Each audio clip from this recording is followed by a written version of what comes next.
Right ఇక తిరుమలలో photoshoot చేసుకున్న దంపతులు క్షమాపణలు చెప్తూ వీడియో విడుదల చేశారు.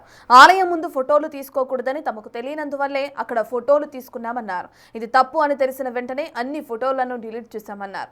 ఇకపై ఎలాంటి తప్పులు ఎప్పుడు జరగవన్నారు. తాము చేసిన తప్పును క్షమించమని కోరుతూ టీటీడీలో శ్రీవారి సేవా పథకంలో సేవ చేయడానికి సిద్ధంగా ఉన్నట్లు తెలుపుతూ వీడియో విడుదల చేశారు.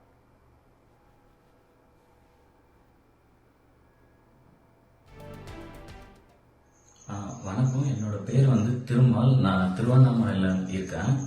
இது என்னோட ஒய்ஃபு. அவங்க பேர் வந்து காயத்ரி.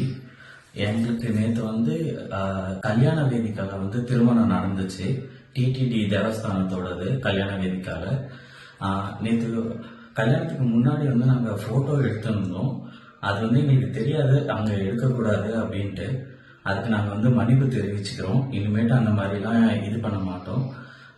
அந்த வீடியோ ஃபோட்டோ எல்லாமே நாங்கள் டெலீட் பண்ணிட்டோம். அது தப்பு தான், எங்களுக்கு புரியுது. நாங்கள் அந்த வந்து டெலீட் பண்ணிட்டோம். இனிமேட்டு அந்த மாதிரி நடக்காது. நாங்கள் வந்து இதுக்கு பிராச்சித்தமாக ஸ்ரீவாரி சேவா வந்து நாங்கள் பண்ணுறோம். திருமலையில் வந்து ஸ்ரீவாரி சேவா வந்து நாங்கள் பண்ணுறோம். ஓம் நமோ வெங்கடேஸ்வரர். எல்லாரும் மன்னிச்சிருங்க.